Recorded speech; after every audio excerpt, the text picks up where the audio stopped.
Welcome back to the Reading Room. I'm Josh Bearheart Hawk, author of the journal Legends and Tales, Creepy and Fun Stories to Tell Around the Campfire and GPS Signal Lost. And in this series of videos, we're down at Moonville Tunnel. You'll notice it's not the regular reading room behind me, is it? It is actually Moonville Tunnel, which is down near McArthur, Ohio. It's in the southern part of the state in the Zaleski State Forest. And we are down here for a Halloween special. I've been reading the stories from Legends and Tales. And I've been going through a couple of different monster story, a couple ghost stories. Today we're actually doing another legend story because I had a vote up on the community tab of the page, or of the reading room here. And most of the people actually said one, not all three, but there was also several people that said ghost stories was what they liked best. So we're kind of going through and doing most of the ghost stories and legends with maybe one or two monster stories coming up. These are going to be going up on YouTube every single day between now and Halloween, whenever that happens to be. But you can find them all over on Patreon as well. So with that being said, today we're doing another legend. And this is one that I had done a little bit of research on a live stream at one point.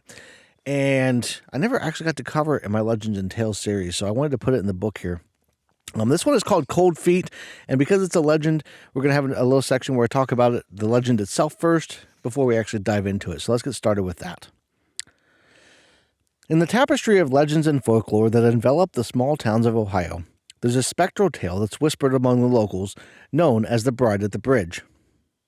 This haunting story, imbued with the sorrow of unfulfilled love and mystery left unsolved, has left its mark on the collective memory of the community, despite having no discernible historical roots. But what of the other half of this tragic love story? What became of the groom who vanished, leaving behind a heartbroken bride destined to linger as a ghostly presence? Cold Feet takes us on a journey into the shadows of this unanswered question, weaving a new narrative that delves into the groom's perspective. Through love, loss, and heartbreak, this tale explores unseen corners of a legend that has long been told only from one side. As you read, you may find yourself immersed in a world that feels at once familiar and startlingly fresh. It's a testament to the power of storytelling to breathe new life into old legends and to transform the unknown into a deeply resonant human experience. Enjoy this fresh take on a timeless story, one that showcases not only the creativity of its author, but also the enduring allure of the mysteries that we pass down through generations. It should have been the happiest day of our lives. Esther and I were to be wed in the middle of August after a months-long courtship. The plans had been made, the feast was being prepared, and I was a nervous wreck. How could I not be? We formally met last fall at the Harvest Festival, though we'd been aware of each other our whole lives.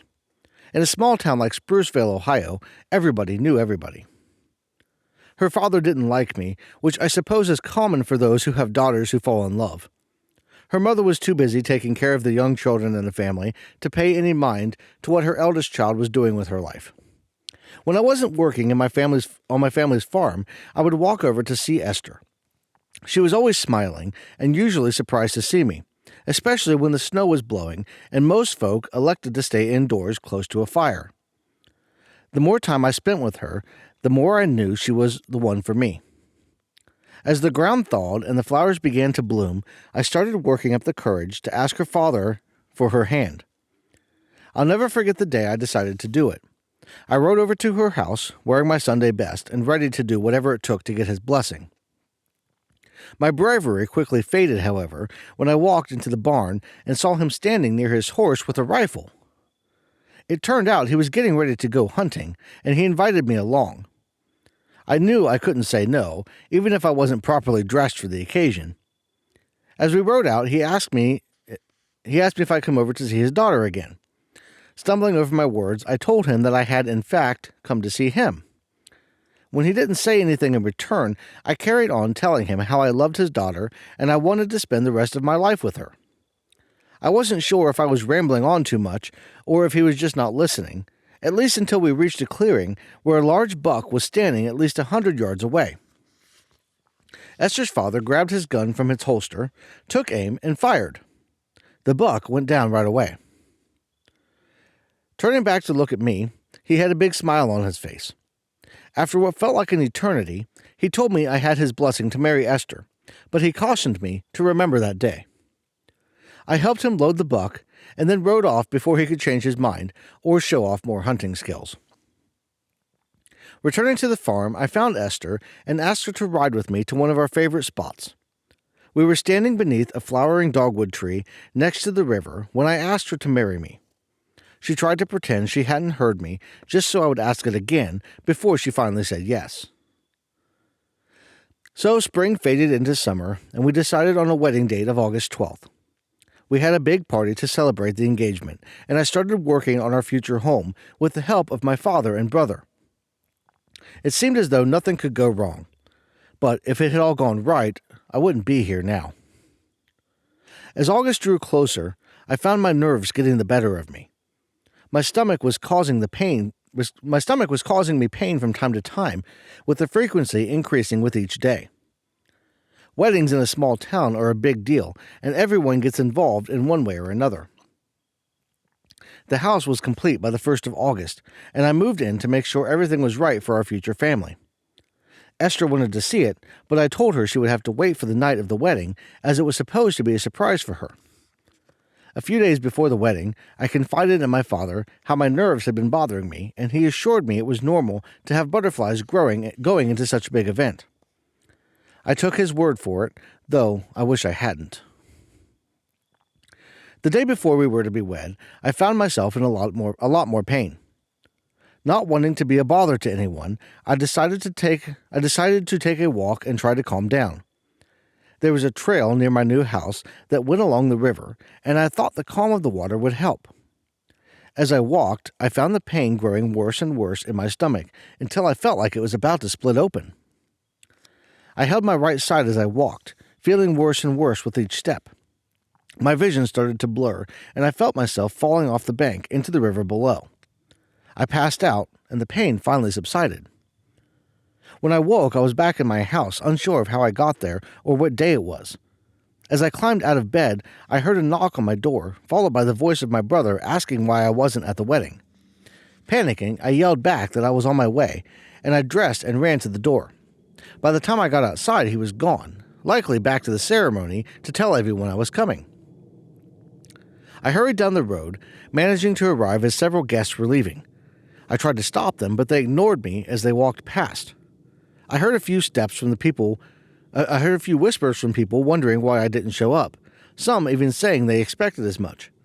My own father said he wasn't surprised that I backed out after being as nervous as I was. I was starting to get upset at them for ignoring me when I saw Esther sitting on one of the steps on the altar. She was staring off as if in shock, and I walked up to her expecting some kind of response, only to be met with silence when I apologized. I reached my hand out to touch her shoulder, but it went right through her. She shuddered and looked around, putting her hand up to where I tried to touch her. As the realization hit me, I stumbled backwards, landing on the ground. I was dead. But that couldn't be. I would know if I died, right? I thought about falling into the river and how I'd floated away. Where was my body? Someone had to be looking for me. They had to know I wouldn't just leave the love of my life at the altar. I tried again to comfort Esther, to get her attention, but nothing worked. She sat there, a blank look on her face, for hours. All the guests had gone home, and the food was starting to spoil before her friends finally convinced her to go inside and lie down. I followed her, sitting on the bed and watching as she finally drifted off to sleep. The next few days were rough for both of us. She kept asking why I had left her, crying and refusing to eat anything. All I could do was watch as she became a completely different person. The light in her eyes that I had fallen in love with was gone, replaced by darkness. Her friends finally convinced her to eat small amounts, but she only did it to make them go away. Over the next several months, she faded more and more. Her parents tried to make her leave the room, but she just sat stone-faced as they did everything from asking politely to yelling at her. Even they eventually gave up, leaving her alone with only me to watch as she withered. What's that sound?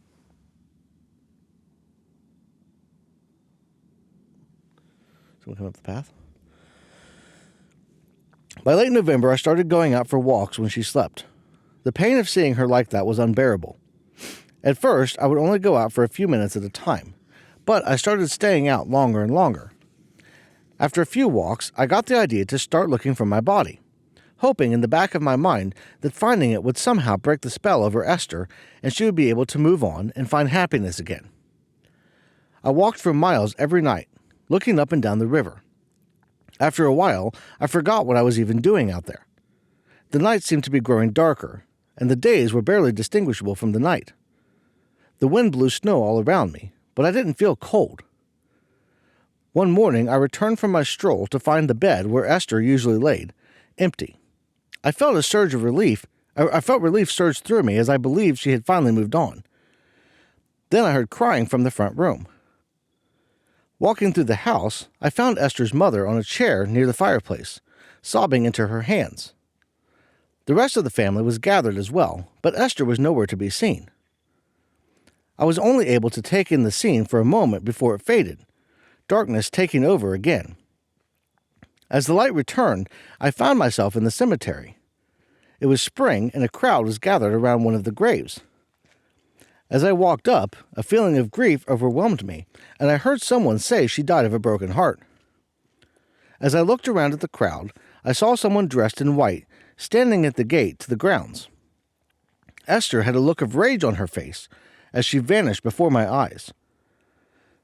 I tried to find her, explain what happened, but she kept disappearing. I walked constantly around the town, looking for her. She would show herself from time to time, always with the look of hatred before leaving again. The buildings around us faded and crumbled, but we remained. The small town became nothing more than a legend, and we stayed. Some days I don't even remember why we do this, play this game. Some days, I can't remember why it was supposed to be the happiest day of our lives. So that was Cold Feet. I failed to mention this at the beginning of the video, but because we're at Moonville, a very popular spot, from time to time you'll see people coming back, walking up and down the trail. Even at night, it's a 24-hour park. People are here all the time, and it is a spooky place supposed to be haunted. So, of course, people come out here looking for ghosts or just to hike, that kind of thing. So you might catch people or maybe ghosts walking behind me. You never really know. You got to keep an eye out for that. And if you see something that I missed, you saw me turn around there and look, but if you see something that I missed, let me know that down in the comments below. I also want to know whether you like ghost stories, monster stories, or legends. Which one do you like the best? Everybody seems to have a preference, I think, for the most part. But that being said, subscribe so you don't miss any more videos. There's going to be one of these every day between now and Halloween. I don't know which one this one is. I'm not really planning these out very well, okay? Just get off my back. But subscribe so that you don't miss any videos. Like the video, comment, all that good stuff. And I want to thank you all for watching. Everybody have a great rest of your day. I'll see you in the next one.